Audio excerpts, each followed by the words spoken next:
Estamos de volta, falei que era rapidinho o nosso intervalo, esse é o Bom Dia, Senar Mato Grosso, obrigado pela sua companhia nesse primeiro bloco e agora vamos para o segundo bloco desse programa, que está falando sobre agentes biológicos no controle de pragas e doenças, né? Faz parte ali um dos pilares do manejo integrado de pragas. Quem está aqui explicando para a gente, exemplificando um pouco este tema é a Juliana Aparecida Dias, que é engenheira agrônoma, tem mestrado em defesa vegetal e, claro, faz parte do time de instrutores do Senar Mato Grosso. Juliana, você no bloco anterior falou um pouquinho sobre o MIP, né, sobre a maneira de atuação, vamos dizer assim, né, de Sim. ação desses inimigos naturais, né, seja como predador, seja como Parasitoide. parasitoide, né, eu estou aprendendo aqui contigo. E aí, por fim, trouxe alguns dos exemplos ali, começou a exemplificar algumas das ferramentas práticas no campo, né. Vamos seguindo, que eu sei que você separou mais alguns, e agora tem o Sim. tricograma, né, vamos explicar o Isso. que é o tricograma e como ele age. Nós temos o tricogama, que é o gênero é tricogama, mas temos várias espécies de tricogama. Aqui um exemplo, o pretioso, né? E o tricogama, ele é um endoparasitoide, né? Lembra lá do parasitoide que nós explicamos? O que ele vai fazer? Ele vai colocar os seus ovos dentro de um ovo hospedeiro e é comum ele fazer isso nos lepidópteros, como eu já tinha citado, que é as borboletas, as mariposas. Fazendo isso, né, vai acontecer todo o processo de larva, as larvas vão alimentar lá dentro do ovo, né, da praga, e depois vai entrar em fase de pupa, saindo o inseto adulto. Para cada ovo que ele, né, colocar os seus ovos ali, vai sair um inseto adulto. Então vai acontecer uma multiplicação dessas vespas, né, que são esses tricogama, que vai ajudar muito no controle.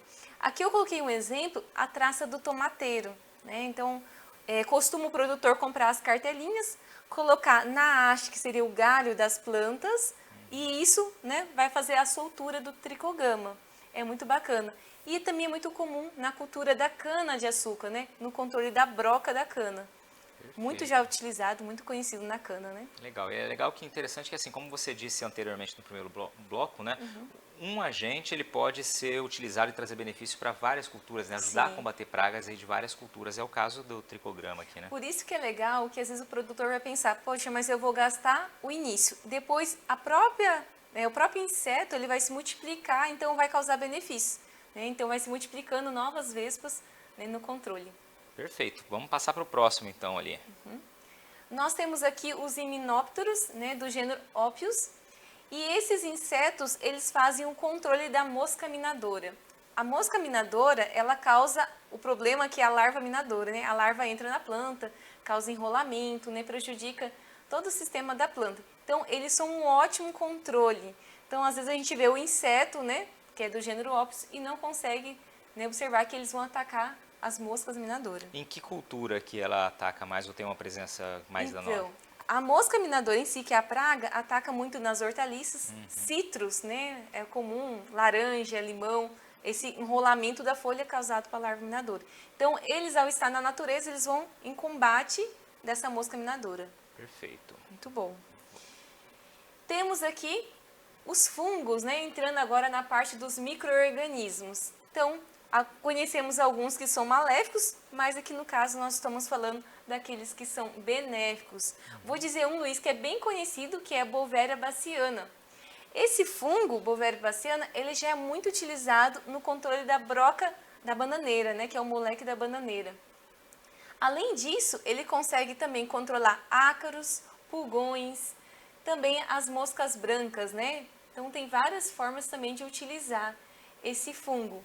E nós temos o metarrísio também, né? Temos algumas espécies de metarrísio e eles controlam também algumas pragas, como eu citei, o ácaro rajado, né? Já tinha falado do controle com aqueles dois ácaros, aqui ele também consegue controlar.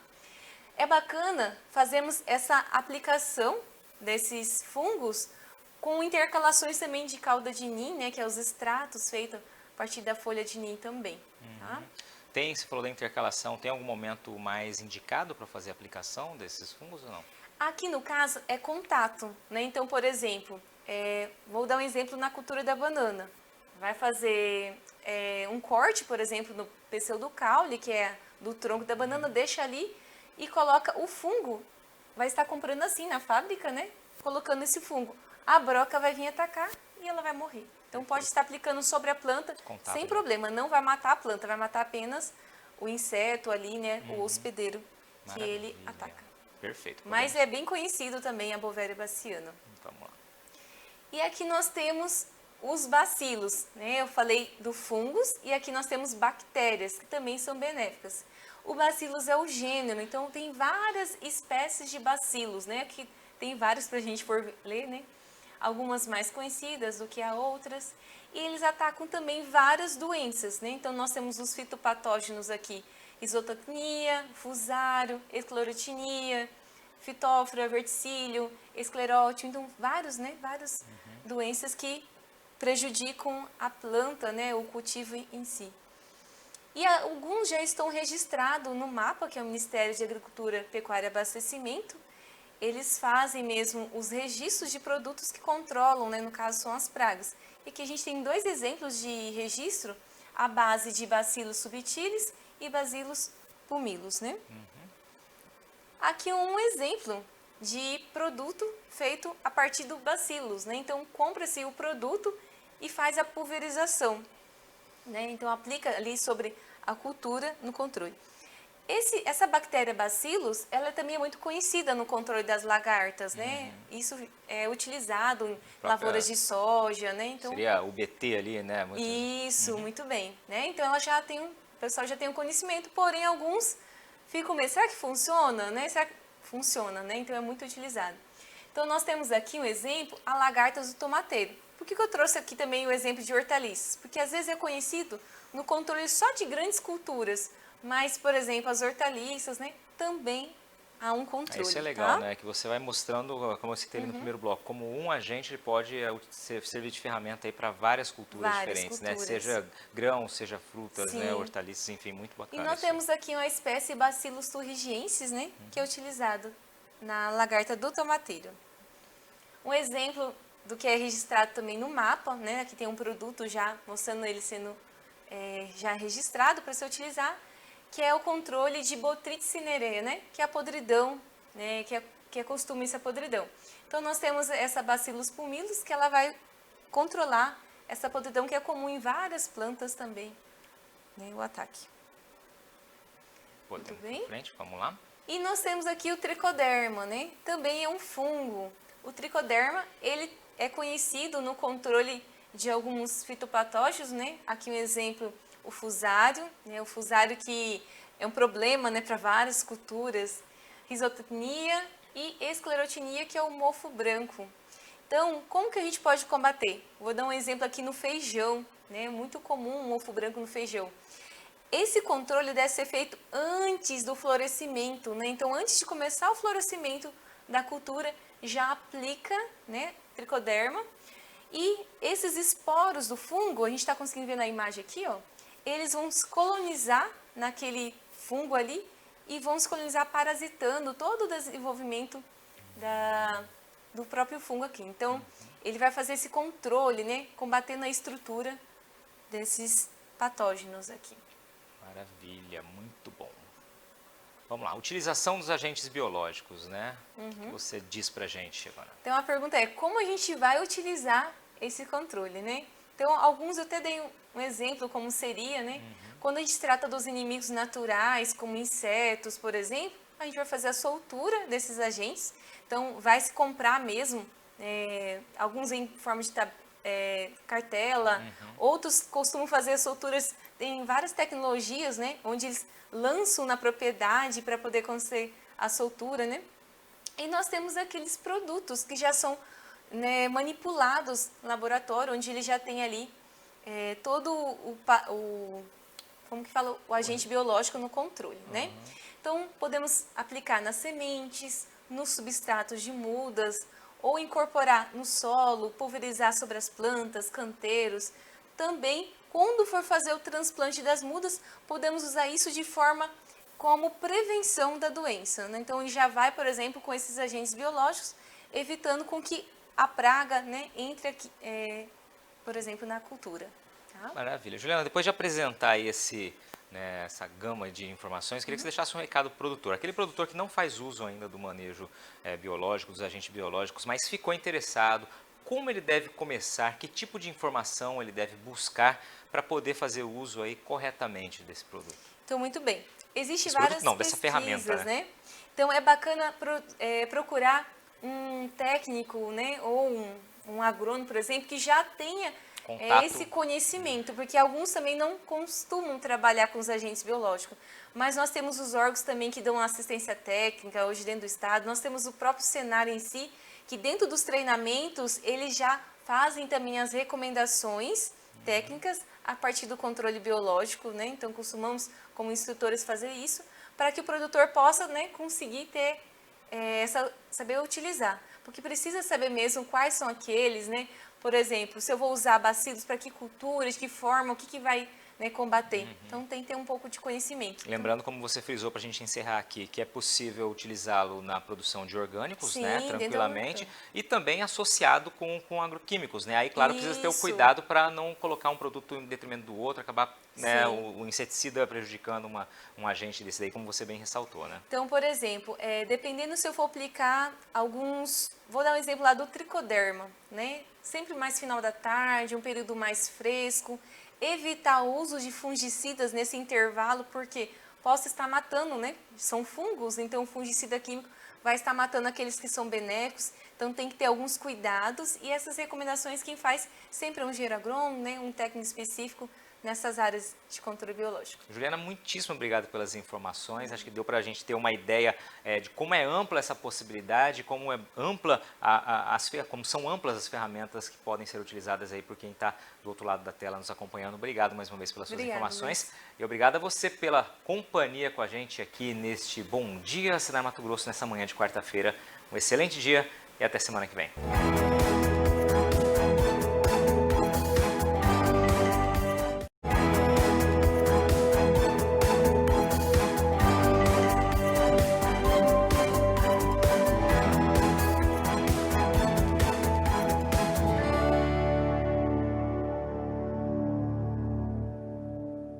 Olá, você que está ligado na programação do Canal Rural nesta manhã de quarta-feira, tudo bem? Muito bom dia, seja bem-vindo ao Bom Dia Senar Mato Grosso. Você sabe, a gente tem sempre um encontro semanal, todas as quartas-feiras pela manhã. E por aqui, no estúdio do Canal Rural Mato Grosso, em Cuiabá, sempre passam instrutores do Senar Mato Grosso, parceiros, especialistas, gente que está ligada ao Serviço Nacional de Aprendizagem Rural aqui de Mato Grosso, mas que a gente reforça, sempre traz informação importante para você de qualquer região do país, de onde você estiver nos assistindo. Pode ter certeza que você sempre fica mais bem informado, acompanhando aqui o Bom Dia Senar Mato Grosso. Quem está aqui comigo hoje aqui no estúdio, Juliana Aparecida Dias, tudo bem? Seja bem-vinda. Bom dia a todos. A Juliana, que é engenheira agrônoma, tem mestrado em defesa vegetal e, claro, você está vendo pelo uniforme dela ali, também é instrutora credenciada junto ao Senar Mato Grosso. Vamos pôr na tela o tema de hoje, Juliana? Vamos lá. Agentes biológicos no controle de pragas, ele faz parte do MIP, né, o Manejo Integrado de Pragas. Você trouxe várias ferramentas, vários exemplos, na verdade, de agentes biológicos que estão sendo utilizados em diferentes culturas, cada vez ganhando mais espaço no campo. Sobre isso, então, que você está do outro lado da telinha, vai ficar mais bem informado hoje. Vamos lá, Juliana, vamos começar explicando o que é o MIP, né? Então, vamos ver o que é o MIP. O MIP é o Manejo Integrado de Pragas, né? Então, é uma integração de vários conjuntos, né, de controle, né, controlando as pragas que causam dano econômico. Então, nós temos lá o controle biológico, né, faz parte desses pilares. Só né? citar aqui os pilares, né, para quem está vendo ali, controle cultural, controle biológico que você mencionou, nós vamos né? falar controle comportamental, né, controle genético, variantal, o químico, que é muito conhecido, né? E hoje nós vamos falar sobre o controle biológico de pragas, Vamos lá. É um fenômeno natural, né? Acontece na natureza com controle, né? A regularização de plantas e animais por meio de inimigos naturais. E eles são agentes de mortalidade biótica, ou seja, eles combatem essas pragas agrícolas. Estão presentes na natureza e agem a nosso favor. Ou seja, aí a gente foi lá, olhou aquela praga, aquele agente, na verdade, que faz esse combate natural, acabou potencializando e por isso se tornou uma ferramenta, né? Sim. E nós podemos usar esse controle biológico de forma preventiva, que isso é muito importante, antes da entrada da praga dentro da lavoura, por exemplo, e também de forma curativa, né? Nós queremos combater, por exemplo, um fungo, né, uma bactéria, então nós podemos utilizar ele também no controle, já com a doença ali presente, uma praga ali. presente. Agora, existem algumas vantagens, né, nomeadas aí para quem usa, para quem faz uso desse manejo biológico, né? São várias vantagens, né? Primeira coisa bacana a gente entender que nós vamos conseguir, através do controle biológico, controlar uma praga específica ou várias pragas, né? Que seria um grupo de pragas, né? Podemos dizer assim, grupos como os lepidópteros, né? Coleópteros e assim vai. E nós também podemos restabelecer o equilíbrio no ambiente, porque eles não vão causar danos ao meio ambiente. Então, nós vamos trazer vários benefícios. O produtor, ele vai ser bem visto, né, diante da sociedade, porque ele vai minimizar os usos da agrotóxico, pode utilizar também o controle biológico dentro da agricultura orgânica. Olha que bacana, né? Hoje tem uma dificuldade muito grande de trabalhar com a agricultura orgânica, porque principalmente para controlar as pragas. E aqui a gente pode entrar com controle biológico. Interessante esse item 3 que você coloca aqui, né? Obtém prestígio do mercado consumidor, né? O mercado cada vez mais Sim, exigente, né? E aí, quem sabe, uma remuneração também maior, né? Para compensar esse esforço. Maravilha. Podemos seguir, então, com alguns inimigos naturais aí presentes. Sim, muito bem. Esses inimigos naturais, eles estão presentes, né? Muitas vezes a gente passamos por eles, vimos, mas não conseguimos, né, saber que eles são importantes na natureza. Então, existem vários insetos, nós temos os micro-organismos, que são fungos, bactérias, vírus, mas que eles são benéficos, né? Então, eles vão trazer esse equilíbrio, né? Os predadores, parasitoides. Aqui eu trouxe uma imagem também para a gente ver, né? Alguns já mostrando a sua ação aqui, né? Controlando essas pragas. Né? E entre esses inimigos naturais, eles agem de forma diferente. Nós temos aqueles que são os predadores, né, que é mais fácil talvez da gente identificar, porque eles têm a sua vida livre, né, durante seu ciclo de vida, e eles costumam atacar, né, se alimentar um hospedeiro que seja maior que ele. Estou dando um exemplo aqui, ó, o bicho lixeiro, né, alguns passam por ele, vê ele, mas não sabe que ele faz um controle do trips. E o trips é um inseto, né, sugador, que é também transmissor de vírus. Então, olha que bacana, ele vai conseguir controlar trips, outras pragas também. Nós temos aqui o percevejo, né, nome científico, Podizos nigrispinus, e ele ataca também as lagartas, né? Então, muito bacana, porque ele consegue também combater. E nós temos aqueles que são parasitoides, né? O que é o parasitoide? Ele entra, né, ele hospeda na praga específica que ele vai atacar aqui, e ele continua o seu ciclo, né, de vida dentro do hospedeiro. Né? Aqui está dando um exemplo, uma vespa, né, colocando os seus ovos, e os seus ovos vai continuar o seu ciclo ali. Depois vai sair um inseto adulto, então depois ele tem a vida livre na fase adulta. Nós temos exemplo aqui o tricogama, que nós vamos falar um pouquinho depois sobre ele também. Então, aí seriam duas possibilidades, então, né, de atuação. Os parasitoides, que são esses, e os predadores, eles são mais comuns da gente entender. Maravilha. Podemos seguir, então. É até importante nós sabermos a diferença, né, de um predador de um parasitoide. E como, né, nós podemos usar? Nós temos dois tipos de controle biológico. O natural, como eu falei, né, a gente vê na natureza já agindo, e aquele que é controle biológico aplicado. Então, natural, nós usamos esses inimigos naturais, aproveitamos que eles estão aí no meio ambiente, né? Então, eles já vão fazendo esse controle, causando a mortalidade das pragas. E aqui, o CBA, que é o controle biológico aplicado, consiste em nós criarmos, né, esses inimigos naturais em laboratório, né, que é a criação massal, e depois reproduzimos, né, e depois fazer a soltura neles no ambiente. E esse número de laboratórios, como você disse, de fábricas aí, né, biofábricas, não sei se a gente pode classificar assim, tem aumentado também, né? A partir do que a demanda aumenta, consequentemente você estimula também essa produção. Que é um pedido muito grande, né? Aquele produtor que começa a utilizar, ele vai continuar fazendo esse uso porque é uma boa eficiência, né, no controle. Perfeito. Então, nós temos as biofábricas, né, como você mesmo disse. Então, essas biofábricas, elas vão fazer mesmo essa criação em laboratório, né? Para ela poder fazer a criação, elas vão fazer a identificação dessa praga, né? Estudar todo a biologia dessa praga para saber também quais os inimigos naturais controlar.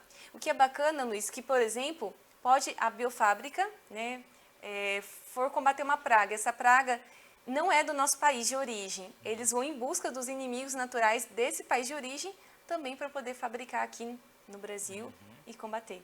Perfeito. E aqui é a maneira também de soltura ali de algumas... Isso, um né? exemplo Já que está você soltando trouxe. ele, já que foi criado no laboratório, né? Multiplicado.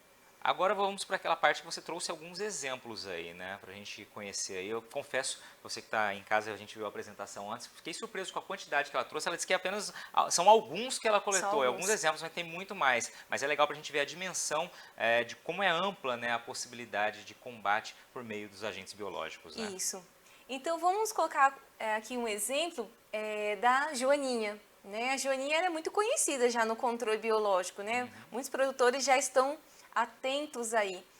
E ela faz parte, né, dos coleópteros, né, pertence à família Coccinellidae, e ela alimenta dos pulgões. O que é bacana é que ela alimenta na fase jovem e na fase adulta.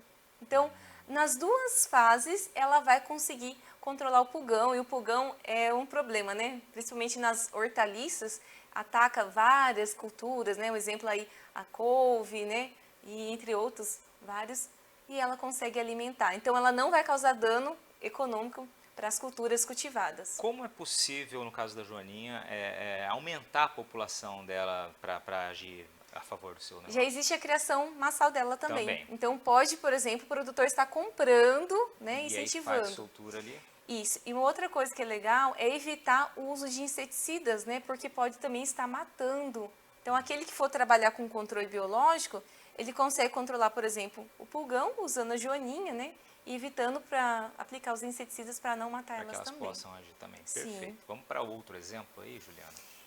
Temos aqui a tesourinha, também um inseto, né? Ela é predadora de ovos de lepidópteros, né? Os lepidópteros são as borboletas, mariposas. E esses lepidópteros, na fase adulta, não causam dano econômico, mas na fase de larva causa, né? Então, ela alimentando os ovos, as larvas não vão eclodir, não vão sair, né? Então, vai conseguir ter um controle aqui de várias lagartas. Em quais culturas é comum a utilização da tesourinha? A tesourinha, ela é um inseto já naturalmente, ela já faz todo o controle natural. Então, qualquer cultura que for ser atacada por um lepidóptero, né, seria uma borboleta, uma mariposa, colocar os seus ovos, ela vai conseguir controlar. Legal. Aqui é o controle natural, né, o biológico natural. Perfeito. Por mais um, então. Nós temos aqui o controle do acro rajado. E olha que legal, aqui nós temos um controle de um acro a partir de 2 acros, né? Então, nós temos aqui 2 espécies de acro que conseguem controlar o acro rajado. O acro rajado também é presente em vários, né? Atacando várias hortaliças, outras culturas em gerais também. Temos o Neuseiulus californicus e Phytozeilus macrophyllus, né? Então, esses 2 acros vão controlar também o ácaro rajado. Então, tá, Juliana, vamos fazer uma pausa aqui. Daqui a pouquinho a gente traz outros exemplos que eu sei que você separou aqui pra gente. Você está acompanhando o Bom Dia Senar Mato Grosso. Hoje falando sobre os agentes biológicos, né, no combate a pragas. Mais uma das ferramentas ali do manejo integrado de pragas. Aqui com a Juliana explicando pra gente, exemplificando. Continue conosco, daqui a pouquinho a gente volta aqui de Cuiabá. Este é o Bom Dia Senar Mato Grosso. Até daqui a pouco.